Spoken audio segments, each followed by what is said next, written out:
Welcome to Deep Thought, the power of culture. You know what? A lot of times when people look at a person's behavior, right, they look at that person as an individual.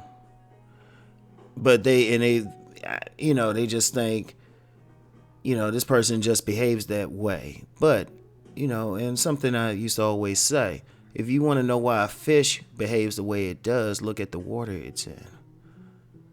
Culture is very important because, like it or not, a person's behavior has to fit into the culture that they're in. Like if you get a kid that acts out all the time, they always acts out. A normal thing is to maybe try to prescribe that kid drugs or something like that, or to try to get them to calm down or try to coerce good behavior from them. But the key to that kid, understanding that kid, is the environment that nurtured that ability to act out, right?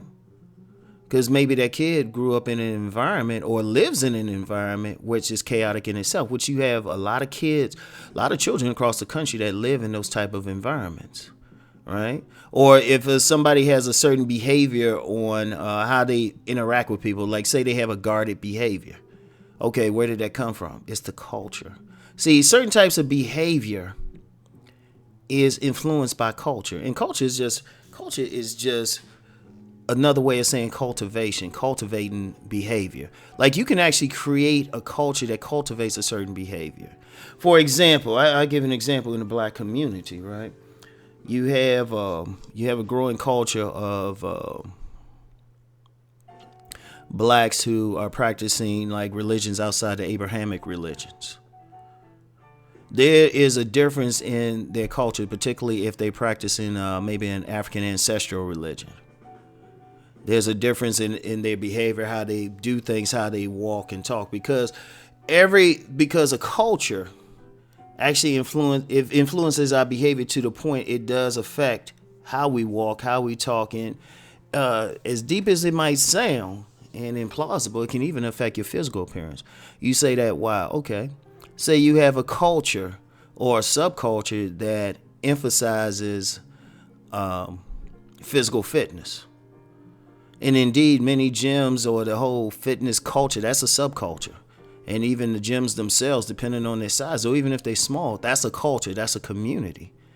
That influences, people will focus on, good health and staying in shape. Or say you get another culture, subculture, that influences, is focused on beauty, focus on the look, which you have. You have some people. They in some groups. It's like, hey, you always gotta look good. Hair is nice, everything. Even the subculture around for whites around tanning salons. That's influencing how they behave and everything. Or deep, or like church cultures. That influences stuff. Even like street culture, there's a certain way, it's a certain behavior that people have, a certain way they carry themselves. But culture is powerful.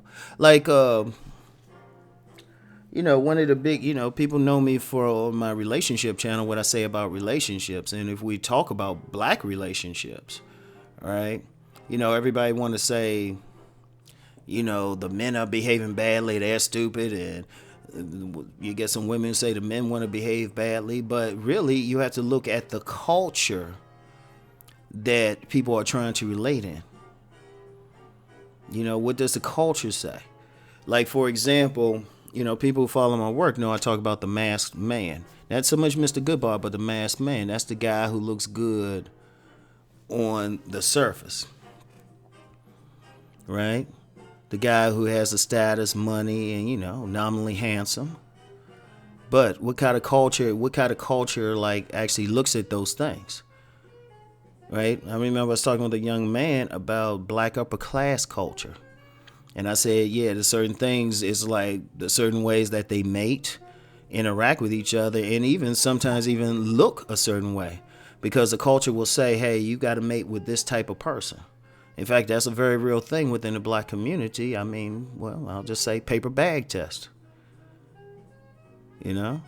So you have people who will look a certain way, be a certain way, but is it intrinsic in them to do that, or is it the culture that they're in? Like using a relationship example again, the really only way, if people, see, it's funny. People want to talk about, well, men should need to be doing this and then women need to be doing that. But if we really, really want to change it, we have to change the cultural values. And that would change everything else. Because I've actually seen this. This is one thing, and I've told people, one of the things I do, I study subcultures.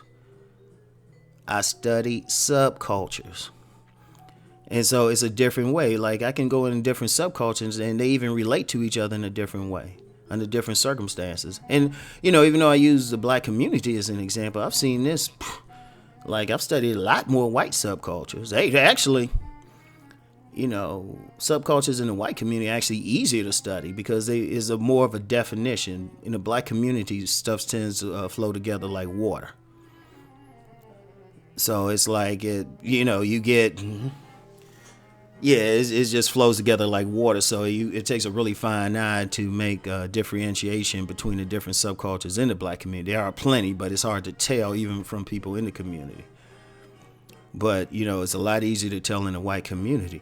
And in different subcultures, they have different relationship protocols, different business protocols, different things that they're going to consider important.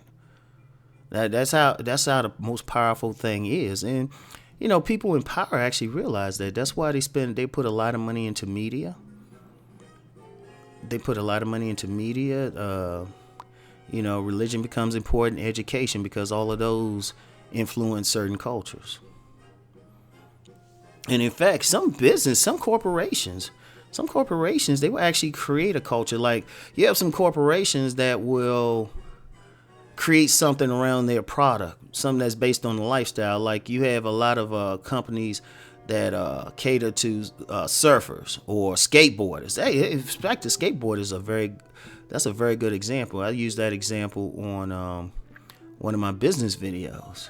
I mean, just in the area I live in, there are at least 2 skate shops, actually within walking distance of each other. But you have a big skateboard subculture in my area, you know, and it influences clothes, how they interact with each other, the rituals, everything. So that's the thing. That's the thing. It's a powerful thing, and really a powerful person to me is not the it's not the person with $1 million, believe it or not. They can influence a lot of people, but it's not the person. The person might be that one person that starts a trend. You know, because every subculture starts off small and becomes big. It becomes a culture. Like if you really want to change stuff, change the culture of it. Like if we're going to talk about relationships, right? Because that's a big issue. We would just change the culture. That's it. And change the value system of the men and the women, you know, or have them to adopt it, and then boom. And in fact, if you look at the world's religions, they are actually influenced by culture more than the other way around. Even though I say religion can like influence a culture, really, a lot of times religion for many groups is the deification of their culture.